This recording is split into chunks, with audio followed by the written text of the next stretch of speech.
الحمد لله وكفى وسلام على عباده الذين اصطفى خصوصا على سيدنا ومولانا محمد المصطفى وعلى آله وأصحابه أجمعين أولي الصدق والصفاء. أما بعد فأعوذ بالله من الشيطان الرجيم. بسم الله الرحمن الرحيم. لا تحرك به لسانك لتعجل به إن علينا جمعه وقرآنه. وقال تعالى قل بفضل الله وبرحمته فبذلك فليفرحوا هو خير مما يجمعون. وقال تعالى بل هو آيات بينات في صدور الذين أوتوا العلم. وقال تعالى ما آتاكم الرسول فخذوه وما نهاكم عنه فانتهوا. وقال تعالى من عمل صالحا من ذكر أو أنثى وهو مؤمن فلنحيينه حياة طيبة. وقال تعالى يريدون ليطفئوا نور الله بأفواههم والله متم نوره ولو كره الكافرون. آمنت بالله وصدق الله العظيم. اللهم صل على محمد وعلى آل محمد كما صليت على إبراهيم وعلى آل إبراهيم إنك حميد مجيد. اللهم بارك على محمد وعلى آل محمد كما باركت على إبراهيم وعلى آل إبراهيم إنك حميد مجيد. سارے حضرات محبت اور ذوق سے درود شریف پڑھیں.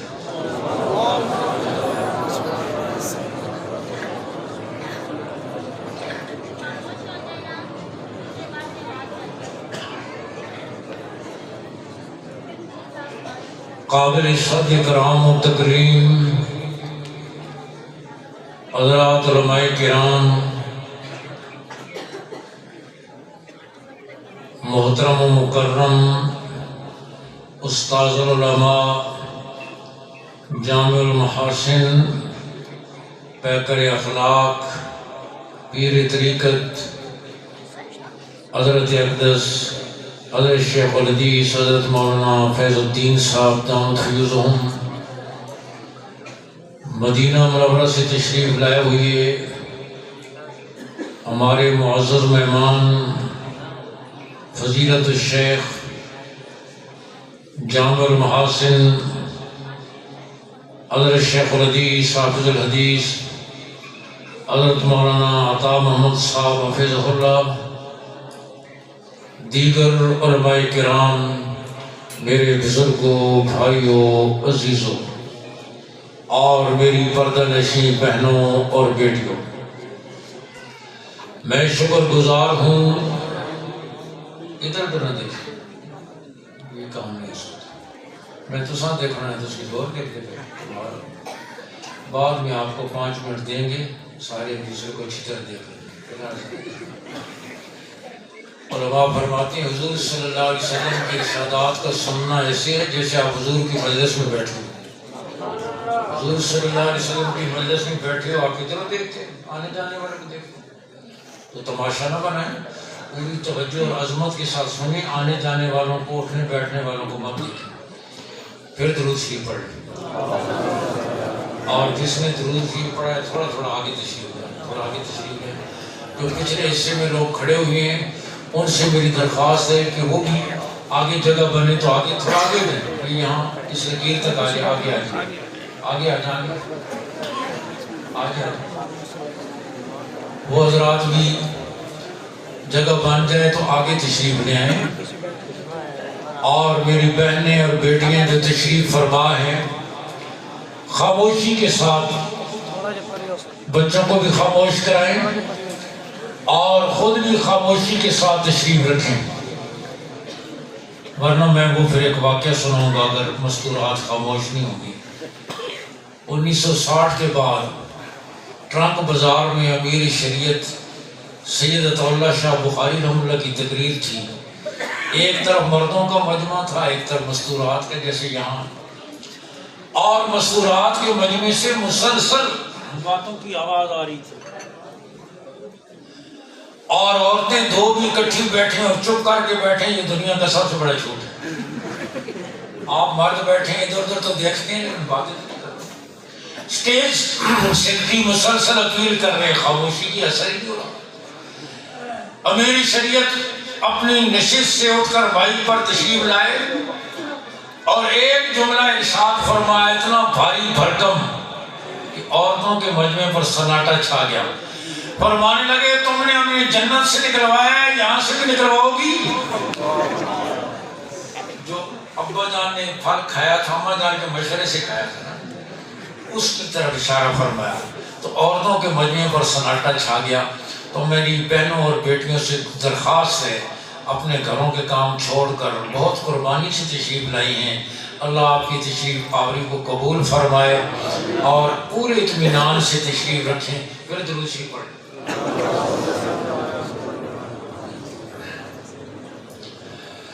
قابل صد اکرام و تکریم حضرات علماء کرام، آج آپ کے اس مدرسے میں جو استاد العلماء حضرت مولانا مفتی زاہد محمود صاحب دامت برکاتہم کی نگرانی سرپرستی میں چل رہا ہے، اس ادارے نے 1 سال کی مدت میں آپ کو 26 قرآن مجید کے حافظ تیار کر کے دیے ہیں۔ کئی بچیوں نے حفظ قرآن مکمل کیا ہے۔ 1 سال کی مدت میں الحمدللہ اس ادارے کی برکت سے آپ کے 26 بچوں کی بچیوں میں اللہ نے اپنی وحی محفوظ کر دی۔ ذرا اونچی آواز سے سبحان اللہ۔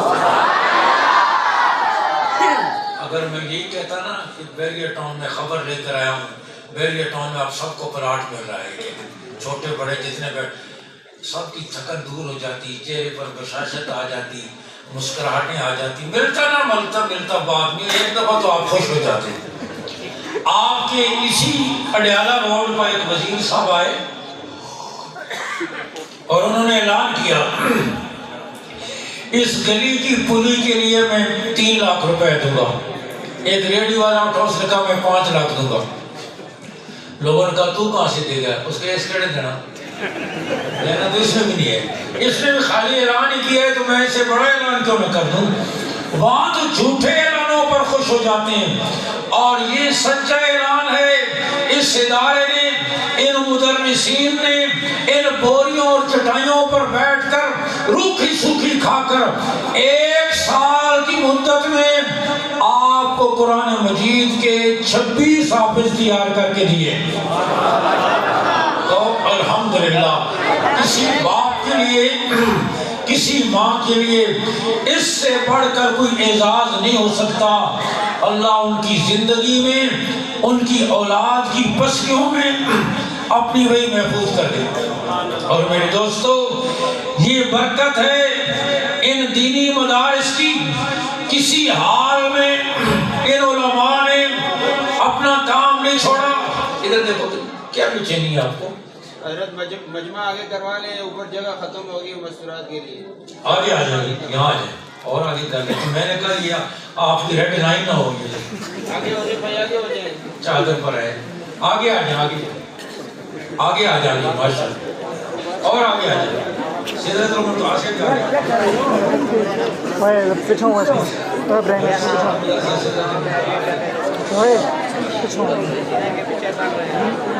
خاموش کر رہا ہوں کہ 1992 کا سیلاب ہو، 2005 کا زلزلہ ہو، موجودہ کورونا کے حالات ہوں، کسی حال میں بھی ان علماء نے درسگاہوں کو تالا نہیں لگایا، مسجد کے میناروں سے اذان کہنا نہیں چھوڑی، دینی خدمت اور دینی اشاعت کو نہیں چھوڑا. اس لیے میں کہتا ہوں مدرسہ کل بھی جوان تھا، آج بھی جوان ہے، قیامت تک جوان رہے گا انشاءاللہ. مدرسے پر کبھی خزاں نہیں آئی، کسی قسم کے حالات بھی ہوئے، الحمدللہ ان مدارس نے قوم کی دینی رہنمائی اور قوم کی سرپرستی کو نہیں چھوڑا. آپ نے دیکھا گزشتہ 3 سال کورونا کے سال رہے. ان کورونا کے سالوں میں دفتر جزوی یا کلی طور پر بند رہے، کارخانے بند رہے، میلیں بند رہیں، سکول بند رہے، کالج بند رہے، یونیورسٹیاں بند رہیں. مدرسہ کل بھی کھلا تھا، آج بھی کھلا ہے، قیامت تک کھلا رہے گا انشاءاللہ. آپ کہیں گے جب سب کچھ بند رہا تو پھر مدرسے کو کون سے سرخاب کے پر لگے ہوئے ہیں کہ مدرسہ کھلا رہا؟ میں عرض کرتا ہوں، آپ نے دیکھا حکومت نے لاک ڈاؤن کے دوران اعلان کیا جان بچانے والی ادویات کی دکانیں اور میڈیکل سٹور کھلے رہیں گے. تھا یا نہیں تھا؟ غذا فراہم کرنے والے مراکز اور ہوٹل کھلے رہیں گے. انہوں نے فیصلہ کیا جان بچانے والی ادویات کی دکانیں کھلی رہیں گی. رب نے فیصلہ کیا ایمان بچانے والے مراکز بھی کھلے رہیں گے. انہوں نے فیصلہ کیا جسمانی غذا فراہم کرنے والے سٹور کھلے رہیں گے. رب نے فیصلہ کیا ایمانی، روحانی، قرآنی، علمی، اخروی غذا فراہم کرنے والے مدارس بھی کھلے رہیں گے. چنانچہ جب کورونا کی دوسری لہر شروع ہوئی، سابق وفاقی وزیر تعلیم شفقت محمود صاحب کے ساتھ ہماری لاہور میں میٹنگ ہوئی. وہ کہنے لگے ریاست کا فیصلہ ہے تعلیمی ادارے بند ہوں گے، مدرسہ بھی تعلیمی ادارہ ہے لہذا بند ہوگا. ہم نے کہا آپ مدارس کو سکولوں پر قیاس نہ کریں، وہاں آپ نے بغیر امتحان کے پروموٹ کر دیے ہیں اور اسٹوڈنٹ نعرے لگا رہے ہیں. اللہ کرے شفقت محمود صاحب وزیر اعظم بن جائیں اور ہمارا کام اسی طرح چلتا رہے. وہاں آپ نے بغیر امتحان کے پروموٹ ہم کیسے کریں؟ ایک بچے کے 12 پارے حفظ ہوئے ہیں، 3 مہینے چھٹی کر کے آئے، ہم کہیں آپ تو 21واں پارا شروع کر، اس لیے کہ 20 تو ہو گئے نا. وہاں بغیر امتحان کے پروموٹ کر دیتے ہیں، ہم کیسے کریں؟ لہذا مدرسہ بند نہیں ہوگا. چنانچہ مدرسہ کھلا رہا اور کورونا کے سال میں بھی الحمدللہ ان مدارس نے قوم کو قرآن مجید کے 1 لاکھ حافظ دیے ہیں. کورونا کے دوران بھی 1 لاکھ حافظ دیے. اور میں کہا کرتا ہوں حضرت تشریف فرما ہے، ان کی دعائیں بھی ہمیں حاصل ہوں گی اور حضرت کی بھی الحمدللہ. میں آپ سے ایک بات پوچھتا ہوں، آپ بتائیں سعودی عرب ہمارا برادر اسلامی ملک ہے یا نہیں؟ کبھی تیل مانگتے ہیں، کبھی پیٹرول مانگتے ہیں، کبھی ڈیزل مانگتے ہیں، کبھی ریال مانگتے ہیں، کبھی قرضے معاف کرا دیں، مانگتے ہی رہتے ہیں. وہ بھی آگ تو اسی چنگا پھر آپ پلے پہ گیا ہر وقت مانگتے رہتے. ہمیں تانا دیا جاتا تھا مدرسے چندے کرتے ہیں، ہم تو کبھی رمضان میں 1 دفعہ چندے کرتے ہیں، ہماری حکومتیں تو روز ہی کرتی رہتی ہیں. صدر واپس آتا ہے تو وزیر اعظم چلا جاتا ہے، وہ واپس آتا ہے تو آرمی چیف چلا جاتا ہے، وہ واپس آتا ہے جیٹ چیف چلا جاتا ہے. ایک حکمران آتے ہیں اور کہتے ہیں کشکول توڑ دیں گے. ہاں ابھی پھر اعلان ہو گیا نا، کشکول توڑ دیں گے، قوم خوش ہوتی ہے، خوشحالی آ رہی ہے. حالانکہ ان کا مقصد یہ ہوتا ہے کہ یہ کشکول چھوٹا پڑ گیا توڑ کر بڑا بنائیں گے، اب اس میں گزارا نہیں ہو رہا. وہاں تو یہ حال ہے. لیکن میں آپ سے ایک بات پوچھتا ہوں، بتاؤ آپ میں سے کسی کی عمر 50 سال 60 سال 70 سال کم و بیش ہوگی، آپ نے اپنی زندگی میں غور سے سنو، اپنی زندگی میں کبھی کراچی سے خیبر تک، چمن سے لے کر گلگت تک کسی صوبے سے کسی ضلع سے علماء کا یہ مطالبہ سنا ہو کہ سعودی عرب سے انہوں نے اپیل کی ہو رمضان آ رہا ہے، آپ عرب ہو ہم عجم ہیں، رمضان میں قرآن سنانے کے لیے ہمیں 10,000 قاری اور دینی رہنمائی کے لیے 5,000 عالم اور مفتی مہیا کر دیں؟ کبھی سنے؟ بولو آج تک نہیں سنا. اور نہ صرف یہ کہ سنا نہیں بلکہ اس وقت بھی حرم مکہ، حرم مدینہ اور سعودی عرب کی سرزمین پر قرآن پڑھانے والے قاری سینکڑوں نہیں ہزاروں کی تعداد میں۔ الحمدللہ جو کام آپ نے علماء کے سپرد کیا اس میں آپ کو کوئی محتاجی بولو، جو دوسروں کے سپرد کیا، حال یہ آٹا ملتا تو چینی نہیں، چینی ملتی ہے تو آٹا نہیں، دونوں ملتے تو گھی نہیں، تینوں ملتے ہیں پکانے کے لیے گیس نہیں، گیس میں نہیں کھاتے کہ بجلی نہیں، لوڈ شیڈنگ ہو گیا۔ لیکن آپ نے کبھی سنو علماء نے پاکستان کے کسی کونے سے اعلان کیا ہو کورونا رہا ہے، مہنگائی رہی ہے، فیکٹریاں بند ہوتی رہی، مہنگائی عروج پر ہے، وبا رہی، لہذا آنے والے رمضان میں قرآن سنانے کے لیے حافظ نہیں ملیں گے، لوڈ شیڈنگ ہو گئی ہے، اور ہم کوشش کر رہے ہیں 2025 تک حافظوں کی لوڈ شیڈنگ پر قابو پا لیں۔ بولو کبھی سنیں؟ آج تک نہیں سنو، انشاءاللہ قیامت تک نہیں سنو گے۔ میں کہتا ہوں قوم نے ہمارے ذمہ، شیخ تشریف فرمائے حضرت شیخ، ہمارے ذمہ پاور پلانٹ لگانا، بجلی کی لوڈ شیڈنگ دور کرنا، کچی گلیاں پکی کرنا، پل بنانا، اسپتال بنانا، مہنگائی کنٹرول کرنا، کرنسی کی ویلیو ٹھیک کرنا۔ آپ نے یہ کام ہمارے سپرد نہیں کیا۔ میرے دوستو، میرے بھائیوں، بزرگوں، میری بہنوں اور بیٹیوں، آپ نے ہمارے ذمہ حافظ بنانا، عالم بنانا، قاری بنانا، خطیب بنانا، مفتی بنانا، مبلغ بنانا، نماز پڑھانا، جمعے کا خطبہ دینا، جنازہ پڑھانا، نکاح پڑھانا اور حلال اور حرام کی تمیز بتانا۔ آپ نے یہ کام ہمارے سپرد کیا۔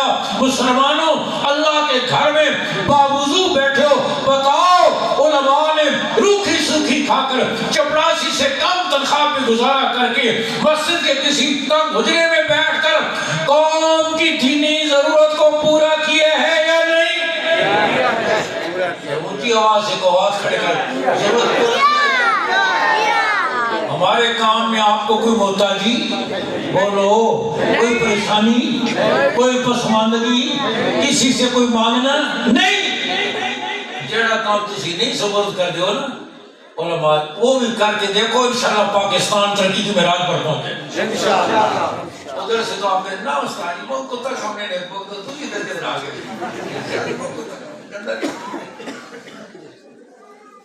یہ کہہ کر ہم نے اچھے لوگوں کا راستہ روک، استادی تسی اللہ نہ کرو نیک وقت میں سیکھی وہ بندہ کام نہیں سیاست والا نا، یہ کہہ کر ہم نے اچھے لوگوں سوچو نا ٹھنڈے دل و دماغ سے، یہ کہہ کر ہم نے اچھے لوگوں کا راستہ روک دیا، دیانتدار لوگوں کا راستہ روک دیا، کرپٹ، گندے، ظالم، بد کردار لوگوں کی ہم نے پشپرائی کی، پھر نتیجہ وہی ہونا تھا جو آج ہمیں نظر آ رہا ہے۔ پاکستان کا سبز پاسپورٹ ذلت کا نشان بن گیا۔ پوری دنیا میں بھیک مانگنے کے لیے کوئی نہیں دیتا، کوئی تیار نہیں دینے کے لیے۔ میں نے اخبار میں سن پڑھا کہ IMF کی ہماری قسط رکوانے کے لیے انڈیا پہنچ گیا، لیکن اسے منہ کی کھانی پڑی اور وہ بھیک ہمیں مل گئی۔ جس طرح ڈیالر روڈ پر دو بکاری ڈالے ہوئے کیا اور خود لے آتے تو میں نے لے لیا۔ آج ہم اس نہج پر پہنچ گئے، کہیں سے بھیک ملتی ہے ہم اچھلتے ہیں کہ یہ بھیک ہمیں مل گئی ہے۔ ساری دنیا میں ہم ذلت کا نشان بن گئے۔ اور دوستو، اس کی وجہ کیا ہے؟ اس کی وجہ دین سے دوری۔ ایک پاکستان کے بڑے قانون دان، ایک بروئی کا قول ہے اور بڑی اچھی بات انہوں نے کہی ہے، کہا غور کرو، اور قوموں کی ترقی آگے جانے میں ہے، ہماری ترقی پیچھے جانے میں ہے۔ پیچھے جانے کا یہ مطلب نہیں ہے کہ آپ پکے مکان سے نکل کر جھونپڑے میں آ جائیں اور آپ گاڑی سے اتر کر خچر پر سوار ہو جائیں اور جہاز سے اتر کر آپ پیدل چلنا شروع کریں۔ یہ پیچھے جانے سے مطلب نہیں، یہ تو دنیا کی ضرورت ایجاد۔ پیچھے جانے کا مطلب یہ ہے آپ ایمان میں، عمل میں، تقوی میں، دیانت میں، شجاعت میں، اخلاق میں، حیا میں اتنے پیچھے چلے جائیں کہ آپ کا تعلق صحابہ کے زمانے سے جڑ جائے، ترقی کی معراج پر پہنچو۔ جتنا حضور کے زمانے سے، صحابہ کے زمانے سے تعلق جڑتا جائے گا، ترقی کی معراج پر پہنچو گے۔ دہلی میں ایک بزرگ روٹی بیچتے تھے، یہ کہہ کر کہ تازی روٹی 2 پیسے کی، باسی روٹی 1 آنے کی۔ اب تو شاید یہ نہیں نسل آنا سمجھے بھی نہیں. ہاں آنا 2 پیسے سے زیادہ ہوتا ہے, اس میں 4 پیسے ہوتے تھے, کبھی 6 پیسے ہوتے تھے, اب تو ختم ہی ہو گیا. باسی روٹی مہنگی بیچ رہے تھے اور تازی روٹی سستی. باسی روٹی تازی روٹی 2 پیسے کی اور باسی روٹی 1 آنے کی. کسی نے کہا یہ کیا الٹی گنگا بہ رہی ہے, تازی روٹی مہنگی ہونی چاہیے تھی اور باسی روٹی سستی, یہ کیا؟ انہوں نے فرمایا اس لیے کہ باسی روٹی پہلے پکی ہے, اور جب پہلے پکی ہے تو حضور کے زمانے کے زیادہ قریب ہے, اور جب حضور کے زمانے کے زیادہ قریب ہے زیادہ برکت والی ہے. جتنا حضور صلی اللہ علیہ وسلم کے زمانے سے تعلق جڑتا جائے گا وہ نسبتیں مضبوط ہوتی چلی جائیں گی, اتنا اتنا آپ ترقی کی میراث پر.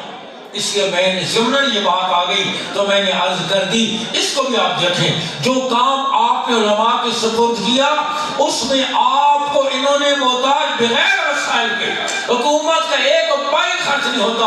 اور میں آپ مسلمانوں کے جذبے کو سلام کرتا ہوں, میں آپ کو خراج تحسین پیش کرتا ہوں. اس اجر و ثواب میں اکیلا نہیں, حضرت مفتی فیض الدین صاحب نومبر کا تو اکیلے نہیں, مفتی زاہد صاحب اکیلے نہیں. آپ کی دعائیں, آپ کا تعاون, آپ کی محبتیں, آپ کے خون پسینے کی کمائی ان بہاروں میں شامل ہے. جو 26 حافظ تیار ہوئے ہیں ان اجر و ثواب میں آپ شامل ہیں. آپ نیت کریں ان جذبوں کو ہم اور ترقی دیں گے انشاءاللہ, ان جذبوں کو اور ترقی دیں گے. اور اس میں ہم اچھے لوگوں کی حوصلہ افزائی کریں. ایک تو ہے نا دین کے کام میں تعاون کرنا, بعض اوقات آدمی تعاون نہیں کر سکتا لیکن زبان سے حوصلہ افزائی تو کر سکتا ہے. احمد بن حنبل رحم اللہ اٹھتے بیٹھتے دعا کرتے تھے, رحم اللہ بالحسن, اللہ بالحسن پر رحم کرے. فرماتے تھے اٹھتے بیٹھتے ایک جملہ ان کی زبان پر ورد زبان تھا, اللہ ابو الحسن پر رحم کرے. کسی نے کہا ابو الحسن کو, ادھر دیکھو بھائی ادھر دیکھو, اور جو پیچھے ذرا خاموش رہے, ابو الحسن پر رحم کرے. کسی نے پوچھا یہ ابو الحسن کون ہے؟ احمد بن حنبل فرمانے لگے جب خط قرآن کے مسئلے میں جیل میں گرفتار تھا, جس دن مجھے بادشاہ کے سامنے پیشی کے لیے لے جایا جا رہا تھا, یہ ایک جیل میں ابو الحسن نام کا ایک ڈاکو تھا. جس دن مجھے لے جایا جا رہا تھا بادشاہ کے سامنے پیش کرنے کے لیے, اس ابو الحسن ڈاکو نے کہا امام صاحب آپ صبر کر جائیں, آج اگر آپ پھسل گئے پوری امت پھسل جائے. کہنے لگا میں ڈاکو ہوں لیکن حکومت کا جبر, حکمرانوں کی سزا مجھے اپنے غلط راستے سے نہیں ہٹا سکی. آپ تو حق کے راستے پر ہیں, جب میں جبر کی وجہ سے غلط راستے سے نہیں ہٹا, آپ حق راستے پر کیوں ہٹیں گے؟ آپ صبر کے جائیں, آپ پھسل گئے پوری امت پھسل جائے گی. امام احمد بن حنبل فرماتے تھے اس ڈاکو کی بات نے مجھے بڑا حوصلہ دیا, میں اٹھتے بیٹھتے اس کے لیے دعا کرتا ہوں. میرے دوستو دین کا کام کرنے والوں کی حوصلہ افزائی کریں, ان کی ٹانگیں نہ کھینچیں, جتنا آپ تعاون کر سکتے ہیں آپ کریں, لیکن اپنی زبان سے, اپنی دعاؤں سے, اپنے کردار سے, اپنے حسن سلوک سے ان کا حوصلہ بڑھائیں.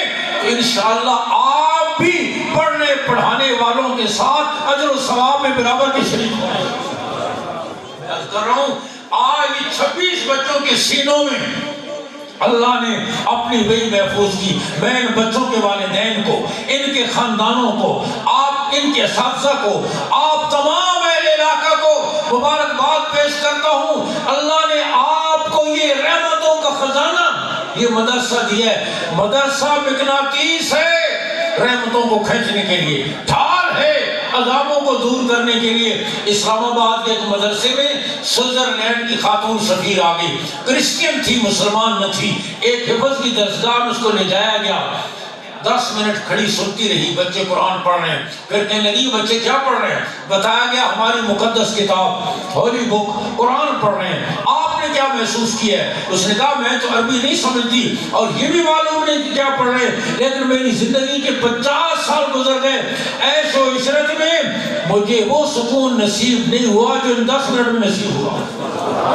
میں سمجھتا ہوں میرے دل پر کوئی چیز اتر رہی ہے اور میرے ساتھی بھی سمجھتے ہیں ان کے دلوں پر کوئی چیز اتر رہی ہے جن سے انہیں سکون محسوس ہوتا ہے. اور میں تو ادھر تسی بھی آدھا تو مجبور ہو تو میں بھی مجبور ہوں, تسی دیکھنے تو مجبور ہوں, میں روکنے تو مجبور ہوں. ادھر دیکھو دین کی بات ادب سے سیکھو، لوگ کبھی نہیں دیکھتے ادھر متوجہ.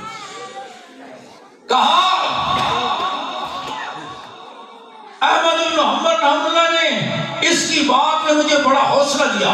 تو میں عرض کر رہا ہوں کہ آپ دین کا کام کرنے والوں کا حوصلہ بڑھائیں، ان کے ساتھ قدم بہ قدم شریک ہوں.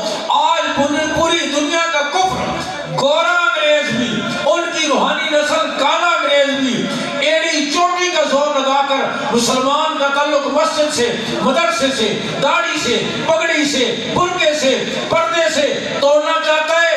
آپ نیت کرو ہم یہ تعلق اور مضبوط کریں انشاءاللہ. رحمتوں کی یہ مراکز جہاں رحمتیں بارش کے قطروں سے زیادہ برستی ہیں، یہ مدرسے ہیں، یہ ڈھال ہیں عذابوں کو دور کرنے کے لیے، یہ ذریعہ ہے ہماری نسلوں کے سنوارنے کا، یہ ذریعہ ہے علم نبوت کی حفاظت کا، یہ مراکز ہیں علم دین کی اشاعت کا، یہ قلعے ہیں فتنوں کو دور کرنے کے لیے اور ان کو بند کرنے کے لیے. آپ نیت کرو ہم مدرسے کو مضبوط کریں انشاءاللہ. حفاظت تو اللہ نے کرنی ہے، ورنہ کئی آئے سکندر مرزا جیسے مولویوں کو چاندی کی کشتی میں بٹھا کر اکٹھے دریا میں پھینک دو. آج اس کی قبر کا بھی کسی کو پتہ نہیں ہے. ملا آج بھی اذانیں دے رہا ہے، قیامت تک دیتا رہے گا انشاءاللہ. پرویز مشرف بدنام زمانہ حکمران آیا تھا، مدارس کو بند کر دو، دیوار سے لگا دو، ان کے ساتھ تعلق ختم کر دو. دہشت گرد ہیں، انتہا پسند ہیں، تجزیہ نوس ہیں، ترقی کی راہ میں رکاوٹ ہیں. آیا تھا اور یہ باتیں میں آج نہیں کر رہا، اس کے دور میں کیے 73 مقدمے مجھ پر بنے مختلف تھانوں میں. لیکن ہم نے کہا پرویز مشرف ہماری کوئی دشمنی نہیں، تو دین کا خادم بن جا، ہم تیرے جوتے اپنے سر پہ رکھیں گے، تیرے جوتے پالش کریں گے، تیرے جوتے اپنے، تو دین کا خادم بن جا ہم تیرے خادم بن، اور اگر نہیں تو پھر ہمارے جوتے تیرے سر پر ہوں گے. ہاں آیا تھا تو وفاق المدارس کے ساتھ رجسٹرڈ مدارس کی تعداد 4,500 تھی. سیاہ دور میں زور لگا کے گیا تو 14,500 تھی اور اب 24,500. تو دن بدن کم ہو رہے ہیں زیادہ ہو رہے ہیں؟ بولو کم ہو رہے ہیں زیادہ ہو رہے ہیں؟ قرآن کی حفاظت کس نے اپنے ذمہ لی ہے؟ فرمایا انا نحن نزلنا الذکر وانا له لحافظون. ہم نے اس کتاب کو نازل کیا ہے اور ہم اس کی حفاظت کرنے والے ہیں. اور میرا رب جس چیز کی حفاظت کرنے پہ آئے دنیا کی کوئی طاقت نقصان. میں بڑی لورا کے علاقے میں گیا، ایک گاؤں پہاڑ کی چوٹی پر گولی نہیں، گاڑی بھی نہیں جاتی، چیئر لفٹ سے ایک پہاڑ سے دوسرے پہاڑ پر گئے. 9 بچوں کا حفظ قرآن مکمل ہوا تھا، ان میں ایک بچہ نابینا تھا. نابینے بھی آپ نے بہت دیکھے، ہم نے بھی بہت دیکھے. ایسا نابینا نہیں دیکھا اس کے چہرے پر سرے سے آنکھوں کا نشان ہی نہیں، جگہ سے پلین جیسے ماتھا پلین. 14-15 سال اس کی عمر. ادھر دیکھو یہ کچھ نہیں ہوتا، ادھر دیکھو 14-15 سال اس کی عمر. ہاں میں کچھ 10 منٹ اسے کھڑا دیکھتا رہا. یا اللہ تیری عجیب شان ہے، تو نے آسمان کو بغیر ستون کے کھڑا کیا ہے، زمین کا فرش پانی میں بچھایا ہے، رات کے اندھیروں کے بعد دن کے اجالوں کو لے آتا ہے. تیرے لیے کوئی مشکل نہیں. جس کے چہرے پر آنکھوں کا نشان ہی نہیں، اس کے سینے میں بھی تو نے قرآن محفوظ کر نظام ہے. حفاظت اس سے چھوٹے چھوٹے بچے 6.5 سال کی عمر کے بچے اور بچیاں، ان کے سینوں میں اللہ نے اصلاح کتاب کو محفوظ کر دیا اور اس انداز میں محفوظ کیا. اس دن میں ایک پروگرام میں گیا، قاری صاحب کہنے لگے ایک 6.5 سال کی بچی، فیصل مسجد مقابلہ ہوا، سعودی سفیر بھی تھے، ممتحنین بھی تھے، بچی سے سارا سنانے کے بعد 6.5 سال کی بچی کہنے لگی قاری صاحب اب میں اگلی آیتیں پڑھوں یا پچھلی آیتیں پڑھوں؟ قاری صاحب کہنے میں کہا پچھلی آیتیں تو میں بھی نہیں پڑھ سکتا. یہ علماء قرآن و فاظ جانتے ہیں، پیچھے پڑھنا کتنا مشکل ہے. آپ کی سمجھ میں یہ بات نہیں آئے گی لیکن میں آپ کو سمجھاتا ہوں، آپ کو بھی سمجھ آئے. سورہ فاتحہ سب کو یاد ہے؟ جی یاد ہے.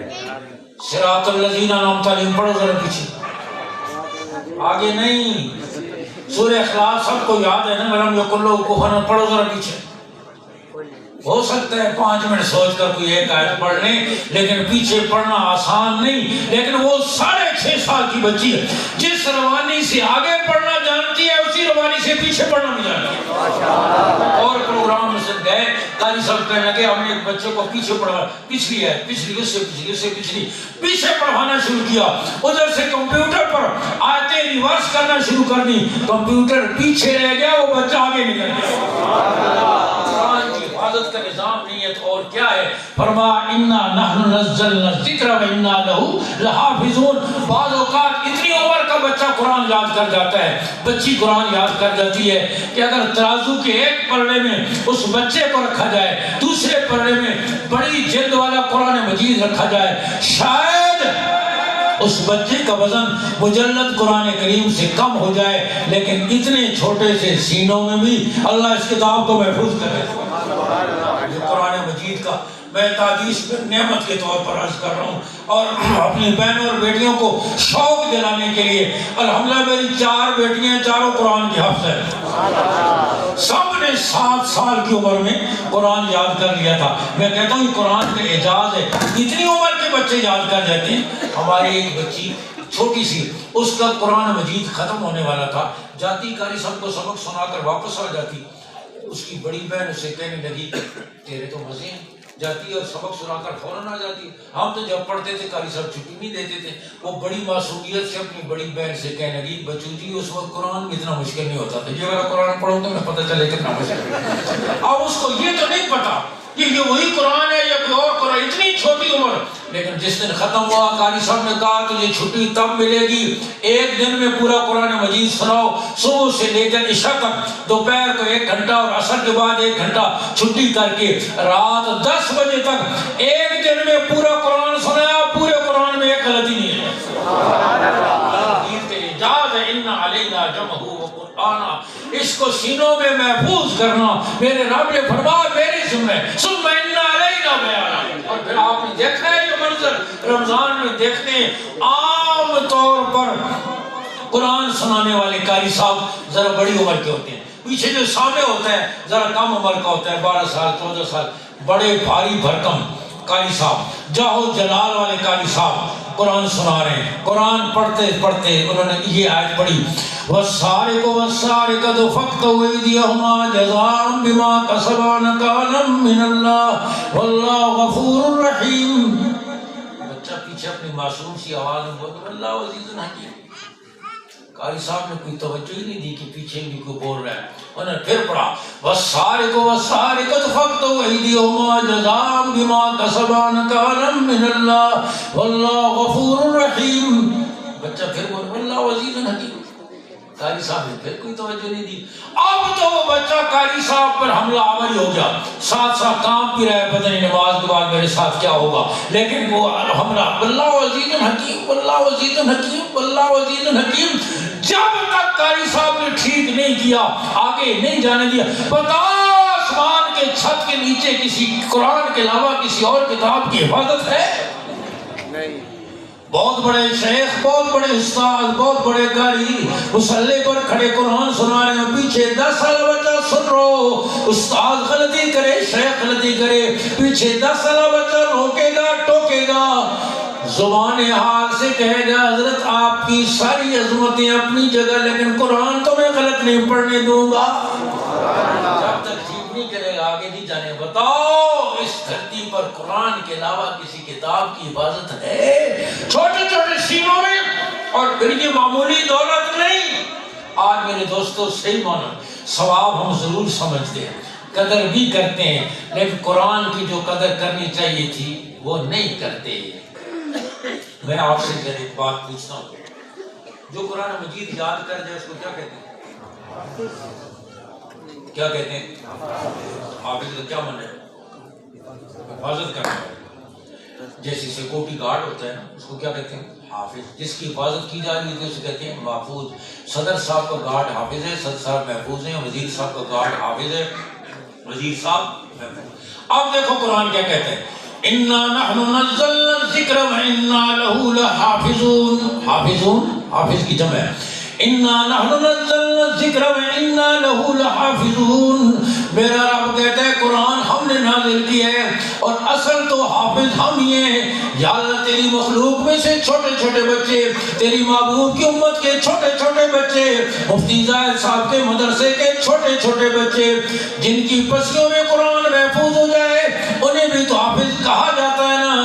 میرا رب کہتا ہے اصل تو حافظ میں ہوں, لیکن جن سینوں میں قرآن محفوظ ہو جائے وہ مجھے اتنے محبوب ہے کہ میں پیار سے انہیں بھی حافظ کہہ دیتا ہوں. اللہ نے اپنے نام پر ان کا نام, اصل میں تو حافظ میں ہوں لیکن یہ میرے ہیں نا, جن کے سینے میں قرآن محفوظ ہے میرے ہیں نا, میں اپنے نام پر ان کا نام رکھتا ہوں. تو اللہ نے اپنے نام پر ان کا نام حافظ رکھا ہے. اور ہم کتنے ہلکے انداز میں, وہ آپ سے ادھر بیٹھو, آپ سے چلو ادھر چلو, آپ ادھر جنرل صاحب آ رہے ہیں, وزیر صاحب آ رہے ہیں, چیئرمین ادھر بیٹھو, آپ سے پرے ہو جاؤ, یہ راستہ چھوڑ دو, آپ تو چیئرمین صاحب آ رہے ہیں, جنرل. جھک جاتی ہیں ہماری گردنیں ان کا منصب سن کر, حالانکہ وہ اعزاز انہیں کسی شخصیت یا ادارے نے دیا ہے, یہ اعزاز انہیں میرے رب نے دیا.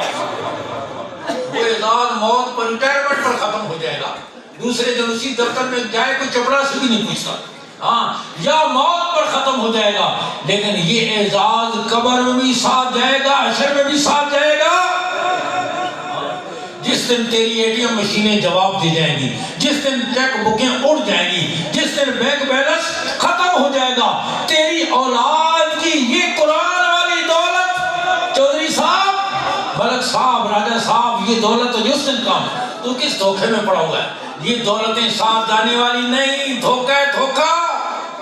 میں کہتا ہوں چھوٹا بچہ بھی ٹوٹو والی گاڑی سے کھیلتا ہے, تو بھی ٹوٹو والی گاڑی سے کھیلتا ہے, وہ ذرا چھوٹی سے کھیلتا ہے, تو ذرا بڑی سے کھیلتا ہے, دونوں کھیل رہے ہو. ساتھ جانے والی چیز کوئی. جنوبی پنجاب میں ایک بڑا جاگیردار تھا اور بڑا فرعون اور متکبر قسم کا. وہ اپنے ڈیرے پر اونچا بیٹھتا, وہ اپنے ڈیرے پر اونچا, کسی کو اس کے برابر بیٹھنے کی اجازت نہ تھی. ایک درویش قسم کا آدمی آیا اور بڑی بے تکلفی سے آ کر اس کے برابر بیٹھ گیا. اس سے بڑا غصہ تو کون ہے جو میرے برابر بیٹھ گیا؟ درویش نے کہا میں بھی جاگیردار ہوں. اس نے کہا تو کہاں سے جاگیردار ہے؟ اس علاقے کے جتنے جاگیردار ہیں میں سب کو جانتا ہوں. کہا نہیں میں بھی جاگیردار ہوں. کتنی زمین ہے تیری؟ وہ درویش کہنے لگا تیرے برابر, ہو سکتا ہے تجھ سے کچھ زیادہ ہی ہو. اس نے کہا میرے برابر کیسے؟ اس نے کہا مرنے کی دیر ہے, تیری میری زمین برابر ہو جائے گی, بلکہ میرا قد اس سے ذرا بڑا ہے, تھوڑی زیادہ. ایسے تو نہیں ہوتا جاگیردار کی کمر 20 کنال میں بنائی جائے اور غریب کی چھوٹی سی بنائی, سب کی ناپ تول کر ایک جیسی بنائی جائے گی. ساتھ جانے والی دولت کوئی نہیں, لیکن قرآن کی دولت قبر میں بھی ساتھ جائے گی, حشر میں بھی ساتھ جائے گی.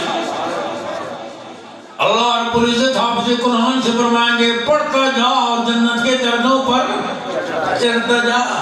کئی لوگ ہم سے پوچھتے ہیں مولوی صاحب آپ کی تنخواہ کا سکیل کیا ہے؟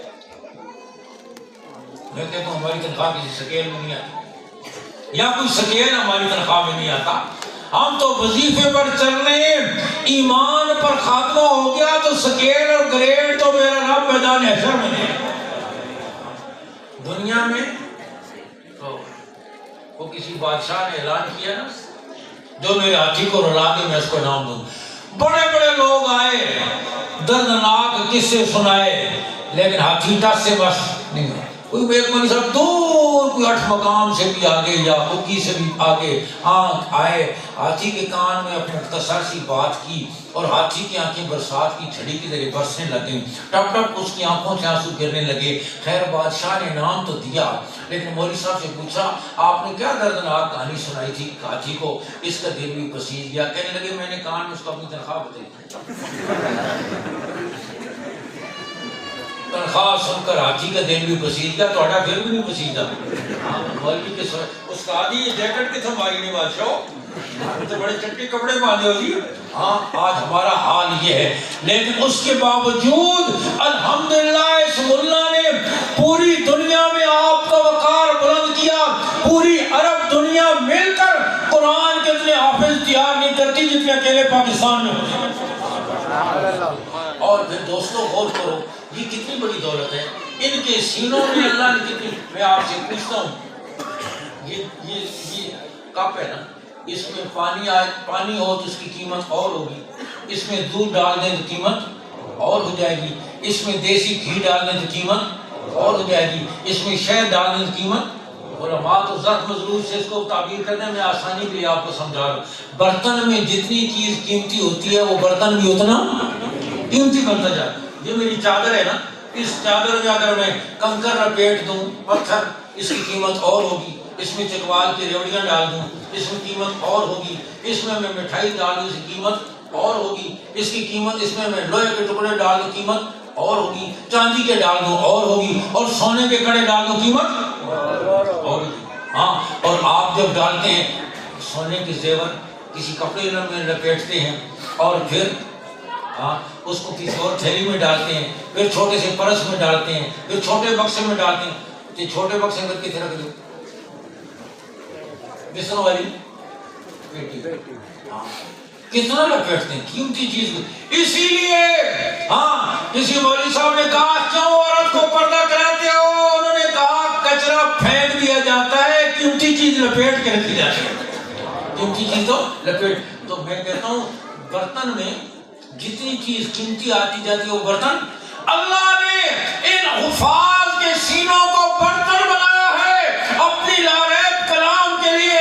اللہ کا کلام سب سے اونچا ہے، یہ سینے بھی سب سے اونچے ہیں، سینے بھی سب سے اونچے ہیں۔ اللہ نے ان کو ظرف بنایا ہے، برتن بنایا ہے اپنی لاریب کتاب کے لیے، اور وہ اللہ کا کلام ہے، بادشاہ کا کلام ہے، سارے کلاموں کا بادشاہ ہے، اس سے بڑھ کر کوئی چیز نہیں، لہٰذا یہ سینے بھی سب سے زیادہ قیمتی ہیں۔ اور پھر یہ قیمت اور یہ دولت آپ کو میدان حشر میں کام آئے گی۔ آپ اسے قرآن سے رب ذوالجلال فرمائیں گے پڑھتا جا جنت کے در، وہ پڑھنا شروع کرے گا، الف لام میم، ماں باپ کا اتنا بڑا درجہ بلند جتنا زمین و آسمان کا درمیانی فاصلہ ہے، پڑھتا جا جنت کے دردوں پر چڑھتا جا، 6500 سے زائد آتے تو پڑھ دے، تیرے اتنے درجے میں بلند کر دوں گا، ماں باپ کے اتنے درجے میں بلند کر دوں گا۔ کسی اور کے لیے یہ کبھی سنے؟ یہ اعزاز صدر کے لیے، وزیر اعظم کے لیے نہیں، کسی اور کے لیے ڈاکٹر صاحب ڈگریاں گنتے جاؤ جنت کے دردوں پر چڑھتے جاؤ، ٹرانسپورٹر صاحب گاڑیوں کے ماڈل گنتے جاؤ جنت کے دردوں پر چڑھتے جاؤ، سوسائٹیوں کے مالک جائز نہ جائز جتنے پلاٹ قبضے کیے گنتے جاؤ جنت کے دردوں پر چڑھتے جاؤ۔ کسی اور کے لیے کہا جائے گا نہیں، صرف اس کے لیے جس کے سینے میں اللہ کا کلام محفوظ ہے۔ تو نیت کرو اپنی اولادوں کو یہ لازوال دولت دیں گے، آخرت کا ذخیرہ بنائیں گے، اپنے گھروں کو قرآن کے نور سے منور کریں گے، آسمان سے رحمتوں کو بارش کے قطروں کی طرح کھینچیں گے، اپنی اولاد کو اپنے لیے آنکھوں کی ٹھنڈک بنائیں گے۔ کون نیت کرتا ہے انشاءاللہ اپنا کوئی بیٹا پوتا بھانجا بھتیجا، ہماری بہنیں بیٹیاں بھی نیت کریں انشاءاللہ اس کو قرآن کا حافظ بنا کر میدان حشر کا ضمانتی بنائیں گے آپ سوچا کرو دنیا میں چھوٹے چھوٹے مقدموں میں ضمانتی کی اتنا فکر ہوتی ہے، اور میدان حشر میں اللہ رب العزت حافظ قرآن کو اپنے سامنے کھڑا کریں گے، پھر اس کے ماں باپ کو بلا کر کھڑا کریں گے، اس سے پوچھیں گے پہچانتے ہو کون ہے؟ یہ کہے گا میرے ماں باپ ہیں۔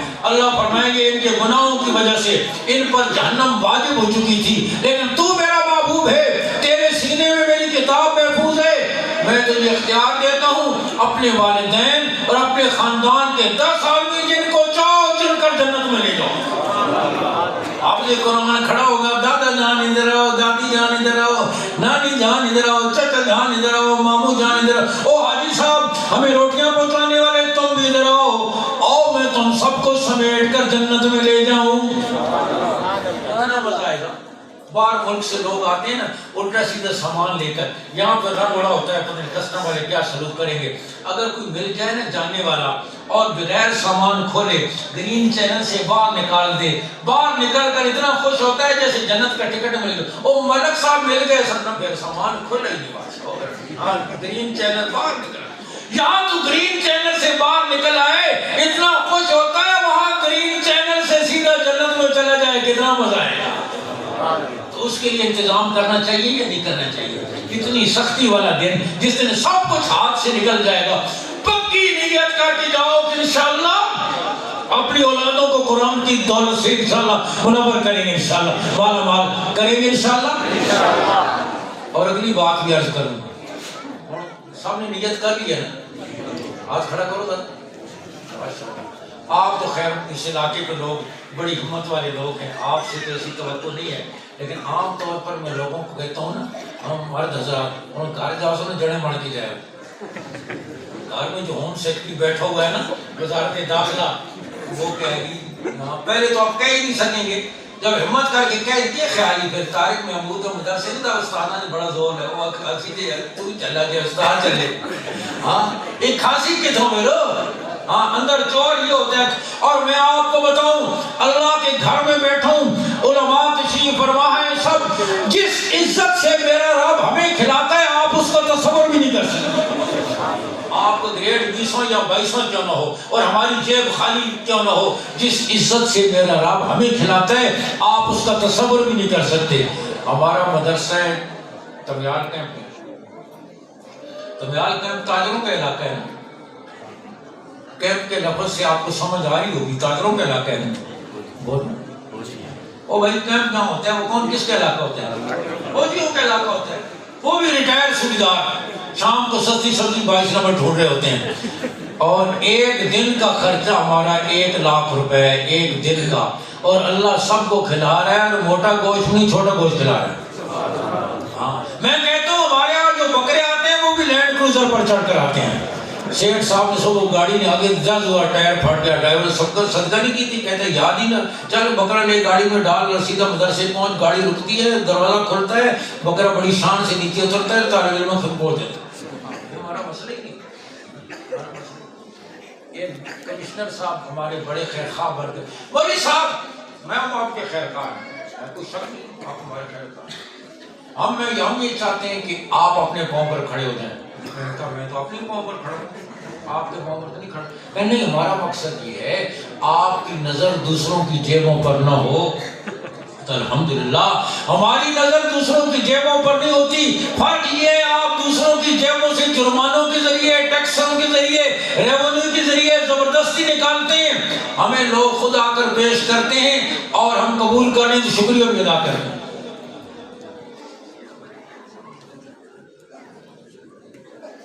ماشاءاللہ مہمان نے گرامی ہوتی ادھر بتائیے.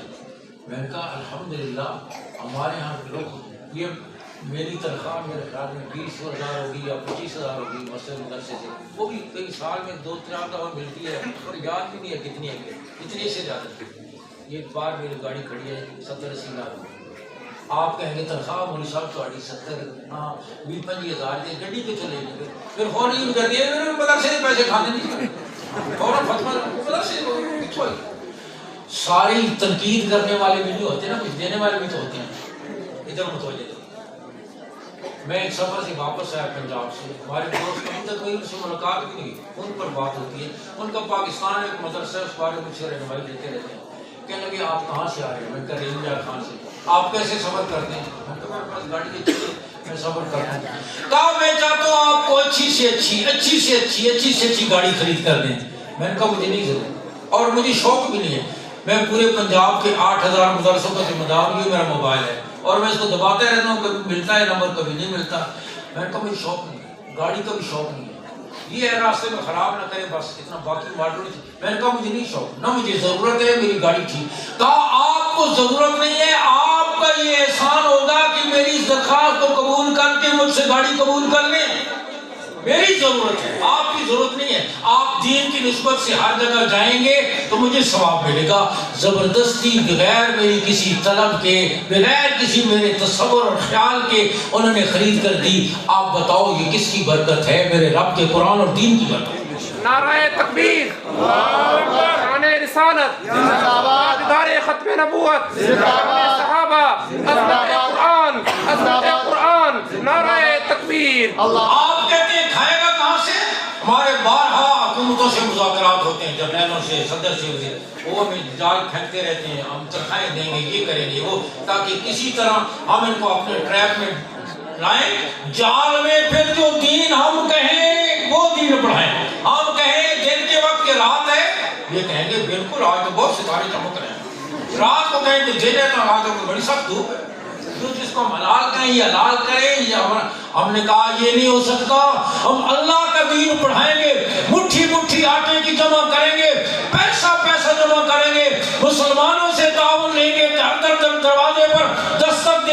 تمہارا پیسہ قبول نہیں کریں گے۔ اور دوستو آج اسی کی برکت ہے کہ الحمدللہ مدارس حریت اور آزادی کے ساتھ چل رہے ہیں، اور ان پاکستان کے فقیر منشد درویشوں کے مدارس اس کا فیض پوری دنیا میں پہنچ رہا ہے۔ دوپہر کی چمکتے ہوئے سورج کہ لگے ہم تنخواہیں دیں گے، یہ کریں گے۔ ان کا یہ ہمارا مسئلہ ہی نہیں جو تم کہہ رہے ہو۔ تمہارے بے روزگار انجینئروں نے گڈیریاں بیچی ہیں، ڈاکٹروں نے جوتے پالش کیے ہیں، سائنسدانوں نے بیڑیاں لگائی ہیں، حالات سے تنگ آ کر خودکشیاں کی ہیں۔ آج تک کسی حافظ قاری مولوی نے بھوک سے تنگ آ کر خودکشی کی ہے؟ تو سب نے سنا ہوئے یہ تو ہو سکتا ہے زیادہ کھانے مر گئے ہوں، حضرت صاحب تو 40 پر شہید ہو گئے ہوں، لیکن یہ میرے رب کی غیرت کے خلاف ہے۔ اے اپر سی کیٹ ڈی ڈاک پڑھانے والے سکول ٹیچر کو میرا رب پالے، اور ذالک الکتاب لا ریب فیہ پڑھانے والے کو نہ پالے، یہ میرے رب کی غیرت کے خلاف ہے۔ جہاں جا کر بیٹھ جائے گا یہ ایک نہیں، اس کی وجہ سے سینکڑوں ہزاروں اور کھائیں گے۔ لہذا پورے شرع صدر کے ساتھ نیت کرو اپنی اولادوں کو قرآن سے وابستہ کریں انشاءاللہ، اور اپنی بچیوں کا تعلق بھی گھر کا ماحول قرآن کا ماحول بنائیں گے۔ حضرت شیخ حدیث مولانا زکریا رحمہ اللہ فرماتے ہیں میری بیٹی جو مولانا یوسف رحمہ اللہ کی اہلیہ تھی ٹی بی کی مریض ہو گئی، سارا سال بستر علاج پر رہی، صابر اور شاکر رہی، اس وقت ٹی بی لاعلاج بیماری ہوتی تھی۔ فرمایا میں اللہ کی کس نعمت کا شکر ادا کروں، میری یہی بیٹی مغرب کی نماز پڑھ رہی تھی، سجدے میں گئی کہ روح پرواز کر گئی۔ دعا کرو اللہ کرے ہمیں بھی ایسی موت آ جائے۔ آمین اچھی کو ہونی آنی ہونی نہ آ جائے مبارک مجلس سے۔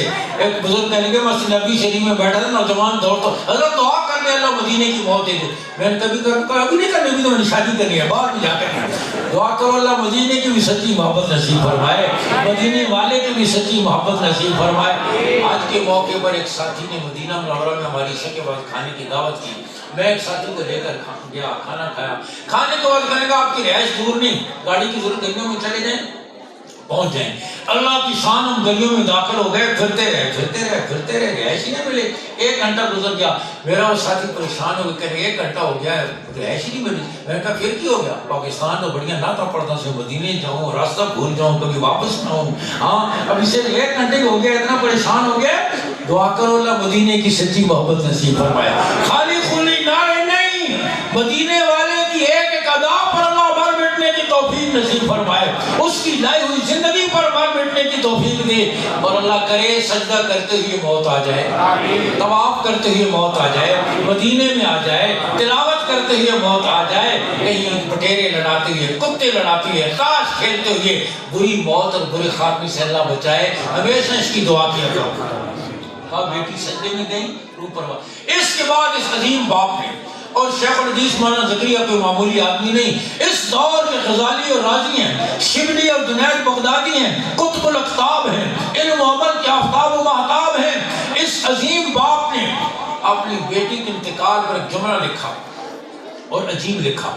فرمایا میں نے اپنی اس بیٹی کو اس دن بھی دیکھا جس دن یہ دلہن بن کر اور اسی لباس پہن کر زیورات میں سج کر میرے گھر سے رخصت ہوئی، اور پھر اس دن بھی دیکھا جس دن اسے کفن کی سفید چادریں پہنائی گئی۔ فرمایا واللہ دلہن بن کر اتنی خوبصورت نہیں لگ رہی تھی جتنی کفن کی چادروں میں خوبصورت لگ رہی تھی، واللہ دلہن بن کر اتنی خوبصورت نہیں لگ رہی تھی جتنی کفن کی چادروں میں خوبصورت لگ رہی تھی۔ میرے بھائیوں بہنوں بیٹیوں غور کرو نا، مرنے کے بعد جب ماتھے کا جھومر اتر گیا، کانوں کی بالیاں اتر گئی، گلے کا ہار اتر گیا، ہاتھوں کے کنگن اتر گئے، انگلی کی انگوٹھی اتر گئی، پاؤں کا پازیب اتر گیا، زٹ پٹ لباس اتر گیا، اور بدن پہ کفن کی چادریں آ گئیں۔ پھر حسن کس چیز کا تھا؟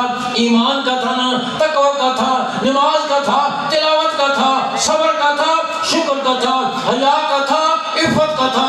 ان اعمال کا حسن سمٹ کر چہرے پر آ گیا۔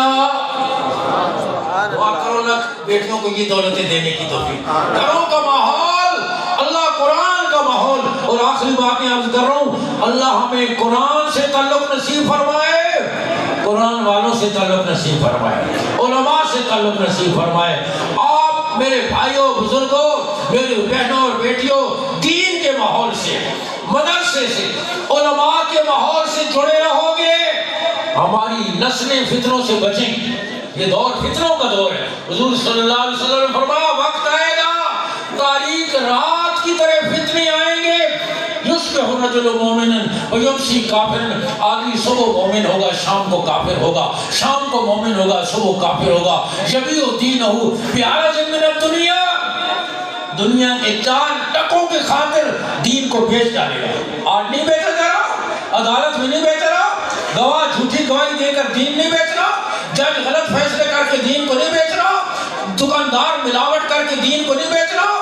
میرے دوستو چند ٹکوں کی خاطر آج ہم دین کو بیچ رہے ہیں۔ اس ماحول میں نیت کرو علماء سے تعلق جوڑیں گے، فتنوں سے بچے رہیں گے، اور بالخصوصیت سے بے دینی کا فتنہ، بے حیائی کا فتنہ، قادیانیت کا فتنہ، جس کا بھی حضرت ذکر فرما رہے تھے کہ قادیانی کس طریقے سے۔ کل ایک ختم نبوت کے مبلغ سے بات ہو رہی تھی، کہنے لگے فتح جنگ میں آج مسلمان نوجوان کہاں پہنچ گیا؟ ایک کہنے لگے مسلمان نوجوان امریکہ کے ویزے کے لیے قادیانی بننے کے لیے تیار ہو گیا۔ انہوں نے کہا آپ کو اسلام چھوڑنا پڑے گا، کہا کوئی بات نہیں چھوڑ دوں گا۔ حضور کا دامن چھوڑنا پڑے گا، کہا کوئی بات نہیں چھوڑ دوں گا۔ کہا دین اسلام سے دوری اختیار کریں، کہا چھوڑ دوں گا، تم بس مجھے ویزا دو۔ آپ اندازہ کرو کہ مسلمان کہاں پہنچ گیا۔ ان فتنوں کو روکنے اور ہماری نسلوں کو پہلے بھی بچایا ہے تو علماء نے، آئندہ بھی بچائیں گے تو علماء نے۔ بھاولپور کا مشہور مقدمہ ہے قادیانیوں کے خلاف، علامہ انور شاہ کشمیری رحم اللہ مسلمانوں کی طرف سے وکیل تھے۔ بھاولپور کی عدالت میں ایک مسلمان لڑکی کا دھوکے سے قادیانی سے شادی ہو گئی، بعد میں پتہ چلا یہ تو قادیانی ہے۔ بھائیوں نے مقدمہ کیا، علامہ انور شاہ کشمیری کو مسلمانوں کی طرف سے انہوں نے وکیل مقرر کیا۔ قادیانی وکیل بڑا چرب زبان تھا۔ دوران سماعت عدالت میں علامہ کشمیری نے فرمایا مرزا غلام قادیانی جہنمی ہے، کہو بے شک۔ وہ کہنے لگا آپ نے غیر پارلیمانی لفظ بولا ہے، وہ ہمارا پیشوا ہے، آپ نے اس کو جہنمی کہا ہے۔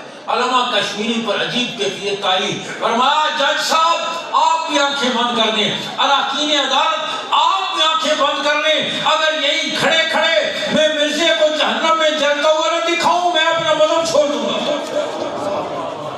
کہ یہی کھڑے کھڑے مرزے کو میں جہنم میں جلتا ہوا نہ دکھاؤں میں اپنا مذہب چھوڑ دوں گا۔ یہ سن کر وہ وکیل سے چلا گیا۔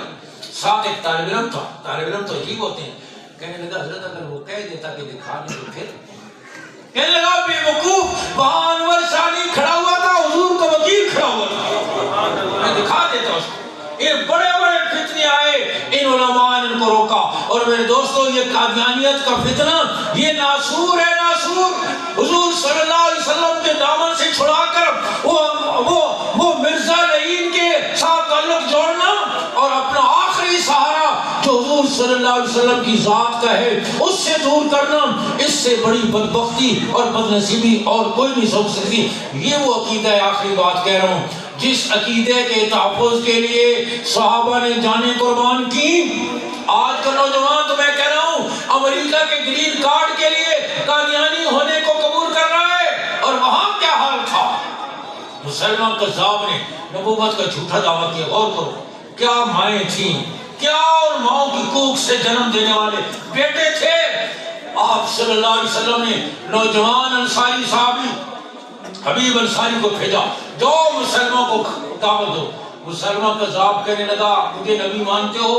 حبیب انصاری کہنے لگا نہیں۔ کہنے لگا محمد صلی اللہ علیہ وسلم کو مانتے ہو؟ کہا میرے ماں باپ قربان ہو جائیں۔ کیوں نہیں مانتا؟ مجھے مانتے ہو؟ کہا نہیں۔ یہ سنا اور ان کا دایاں ہاتھ کٹوا دیا۔ پھر کہا مجھے نبی مانتے ہو؟ کہا نہیں۔ بایاں ہاتھ کٹوا دیا۔ پھر کہا مجھے نبی مانتے ہو؟ کہا نہیں۔ دایاں پاؤں کٹوا دیا۔ پھر کہا مجھے نبی مانتے ہو؟ کہا نہیں۔ بایاں پاؤں کٹوا دیا۔ دایاں ہاتھ کٹ گیا، ذرا تصور کرو، دایاں ہاتھ کٹ گیا، بایاں ہاتھ کٹ گیا۔ میرے نوجوان بیٹا، کبھی ہماری جوانیاں نبوت کے ناموس کے تحفظ کے لیے تھی، آج کوڑا کرکٹ کی نظر ہو گئی، موبائل کے میسجوں کی نظر ہو گئی، رنگوں اور تصویروں کی نظر ہو گئی۔ کہاں تھا مسلمان نوجوان؟ دایاں ہاتھ کٹ گیا، بایاں ہاتھ کٹ گیا، دایاں پاؤں کٹ گیا، بایاں پاؤں کٹ گیا، زبان تو باقی تھی نا. پھر پوچھا مجھے نبی مانتے ہو؟ کہا نہیں. زبان کٹوا دی. پھر چھری لے کر چمڑا ان کے بدن سے یوں اتار دیا جیسے زندہ بکری کی کھال اتاری جاتی ہے. تڑپ تڑپ کر سسک کر شہید ہو گئے. یہ اطلاع ملی. ان کی والدہ میں عمارہ رضی اللہ تعالیٰ، عمارہ بھی ماں تھی، اس کے پہلو میں دھڑکتا ہوا دل تھا، ماں کی مامتا تھی. تیرا جوان بیٹا حبیب، دونوں ہاتھ کٹ گئے، دونوں پاؤں کٹ گئے، زبان کٹ گئی، چمڑا ادھڑ گیا، تڑپ تڑپ کے شہید ہو گئے. کروڑوں رحمتیں ام عمارہ کی قبر پر سنتے کے لگی لحاظ اليوم ارزاتہ. اسی دن کے لیے تو بیٹے کو دودھ پلایا تھا نا، اسی دن کے لیے تو بیٹے کو دودھ پلایا تھا، اسی دن کے لیے اس کی جوانی کی بہاریں دیکھنا چاہتی تھی. کل نبوت کے ناموس کے تحفظ کے لیے قربان ہو جائے. کبھی ماؤں کے یہ جذبات تھے، جوانوں کے یہ جذبات تھے. آج اگر مدرسے والوں سے، علماء سے، قرآن والوں سے تعلق جوڑے رکھیں گے تو میرے دوستو فتنوں سے بھی بچے رہیں گے. اور تیرے میرے نبی نے فرمایا ان اللہ یرفع بہذا الکتاب اقواما ویذو بیا. اسی کتاب کی وجہ سے اللہ نے اونٹ کی اوجھنوں کا پانی پینے والے، کپڑوں میں چمڑے کے پیوند لگانے والے، پاؤں میں درختوں کے چیچڑے باندھنے والے، کھجور کی ایک گٹھلی چوسنے والے، اللہ نے قیصر اور کسریٰ کو ان کے سامنے سرنگوں کر دیا. قیامت تک کے لیے وہی رب ہے، وہی قرآن ہے. آج بھی فضائے بدر پیدا کر کہ فرشتے تیری نصرت کو گردوں سے قطار اندر قطار اتر سکتے ہیں. آج بھی قرآن کو مقتدا بناؤ، قرآن کو سیکھو، قرآن سے تعلق جوڑو، قرآن والی زندگی کو اپناؤ. قرآن میں جہاں روکا رک جاؤ، جہاں چلایا چل پڑو، جہاں اٹھایا اٹھ جاؤ، جہاں بٹھایا. آج بھی اللہ عزت کی معراج پر پہنچا دیں گے. کرو گے انشاءاللہ. وآخر دعوانا الحمدللہ رب العالمین.